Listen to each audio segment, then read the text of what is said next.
नमस्कार। आप सभी का हार्दिक अभिनंदन है आईटीआई एक्सपर्ट में।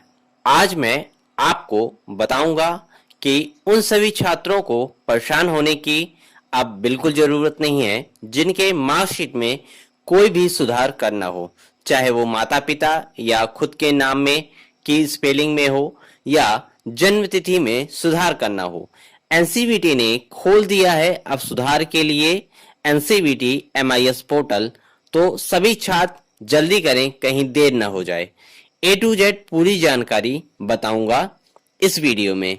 तो चलिए दोस्तों शुरू करते हैं। सबसे पहले आपको जाना है अपने गूगल पे जैसे ही आप जाएंगे, गूगल पे आपको टाइप करना है, यहाँ देखिए एनसीवीटी एमआईएस ग्रेवियंस, ये आपको गूगल पे टाइप करना है।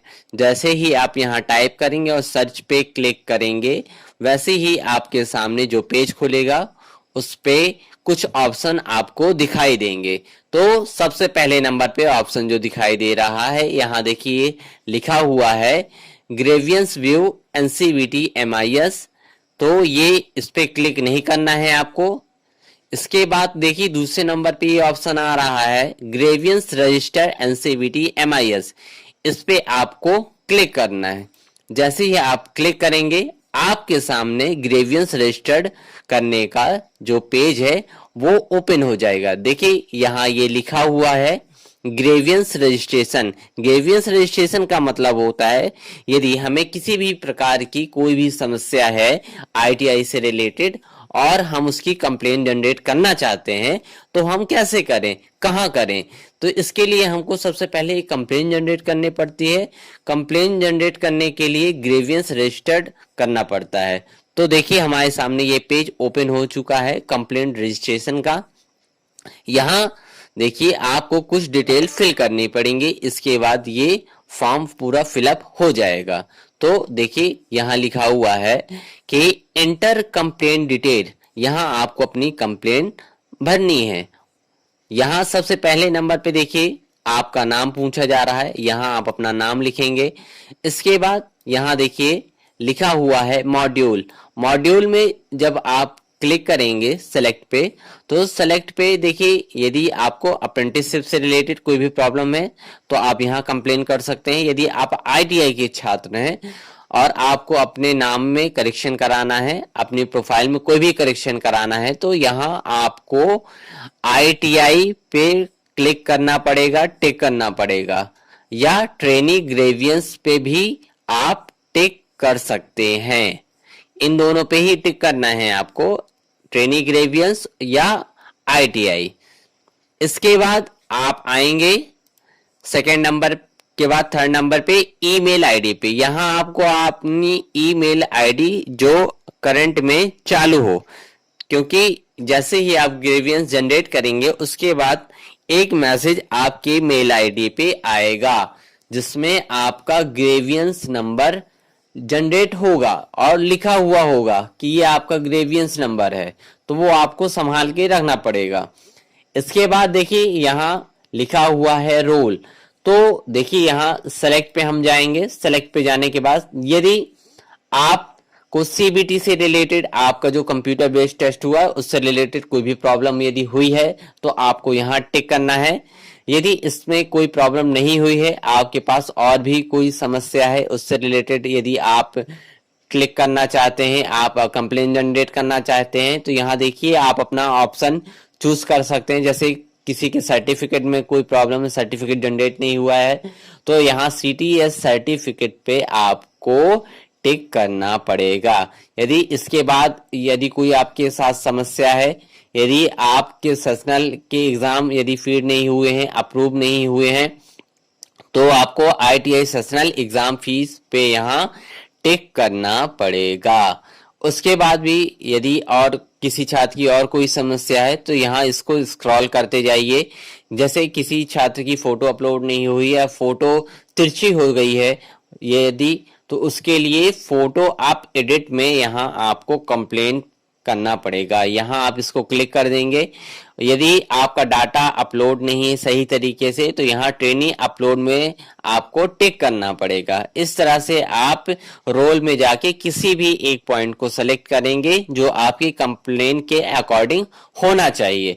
इसके बाद देखिए यहाँ आता है सब्जेक्ट। सब्जेक्ट में आपको जैसे आप एक एप्लीकेशन लिखते हैं वैसे यहाँ आपको एक एप्लीकेशन का जो सब्जेक्ट होता है वो डालना पड़ेगा।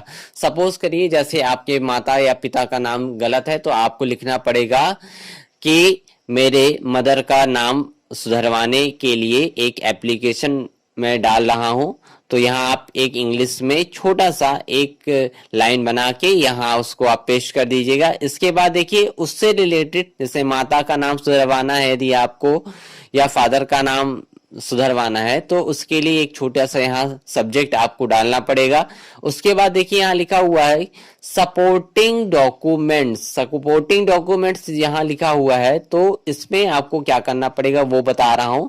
यहाँ चूज फाइल में जाके आपको उससे रिलेटेड जो भी डाटा आपके पास है जिसमें वो चीजें सही हैं उनको यहाँ अपलोड करना पड़ेगा। तो जैसे आपकी माँ का नाम जो 10th की मार्कशीट में है वो आपकी ITI की मार्कशीट में नहीं है तो उसको सुधरवाना है तो आपको 10th की मार्कशीट यहाँ अपलोड करना पड़ेगा। और इसमें देखिए दिया हुआ है कि ये किस फॉर्मेट में रहेगा तो यहाँ इसको आप ध्यान से पढ़ लीजिए। डॉक्यूमेंट फॉर्मेट में होना चाहिए या PDF फॉर्मेट में हो, JPG में हो, JPG में हो। इनकी जो मैक्सिमम लिमिट है 200 किलोबाइट से 200 KB से और मिनिमम साइज है 10 KB तक। तो इतनी इसकी साइज होनी चाहिए, इसको ध्यान रखिएगा, इससे बड़ा ये सपोर्ट नहीं करेगा। इसके बाद देखिए जब हम स्क्रॉल करके नीचे जब आते हैं तो यहाँ देखिए डिस्क्रिप्शन पे हम आते हैं। तो डिस्क्रिप्शन पे देखिए हमको एक मैसेज लिखना पड़ेगा। हमको इस पे एक ऐसा मैसेज लिखना पड़ेगा कि जो भी हमारी समस्या है, जैसे हम एक एप्लीकेशन लिखते हैं तो उसमें सबसे पहले हमें सब्जेक्ट लिखना पड़ता है, उसी तरह उसके बाद हम उसकी फुल डिटेलिंग करते हैं। तो वैसे ही यहाँ भी आपको डिस्क्रिप्शन में आपको फुल डिटेल करना पड़ेगा कि आपकी क्या समस्या है और उसको कितने दिनों के अंदर सॉर्ट आउट किया जाए या कैसे सॉर्ट आउट किया जाए। आप अपनी समस्या का विवरण यहाँ लिखेंगे और लिखने के बाद उसको पहले से आप लिख के रखिएगा और यहाँ कॉपी करके जल्दी से इस पे पेस्ट कर दीजिएगा क्योंकि ये पेज करप्ट भी हो जाता है। तो इसलिए आपको थोड़ा सा इंस्टेंट ये सारी चीजें करनी पड़ेंगी। और जैसे ही आपकी ये सारी चीजें हो जाती हैं आप सारे जो भी यहाँ बॉक्स दिखाई दे रहे हैं उनको अच्छे से फिल कर लेते हैं। तो उसके बाद आपको यहाँ सबमिट में आके टिक कर देना, सबमिट कर देना। सबमिट जैसे ही करेंगे तो सबमिट करने के बाद आपके मेल आईडी पे एक NCVT की तरफ से एक मैसेज आएगा।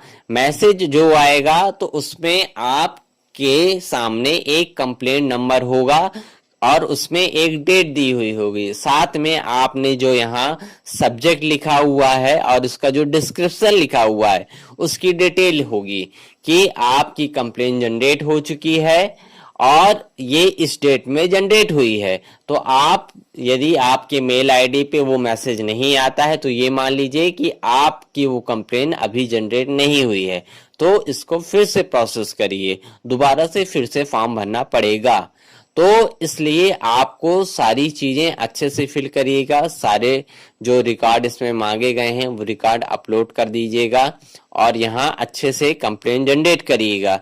साथ में मैंने एक और जानकारी कुछ दिन पहले अपने YouTube चैनल पे दी थी कि DGT का कंप्लेंट जनरेट करने के लिए एक और पोर्टल बना है। इसका एक वीडियो मैंने बनाया हुआ है, उसकी जो वीडियो की लिंक है वो मैं नीचे डिस्क्रिप्शन में दे दूंगा। वहां जाकर भी आप वीडियो को पूरा देख पाएंगे कि कैसे आपको कंप्लेंट जनरेट करनी है।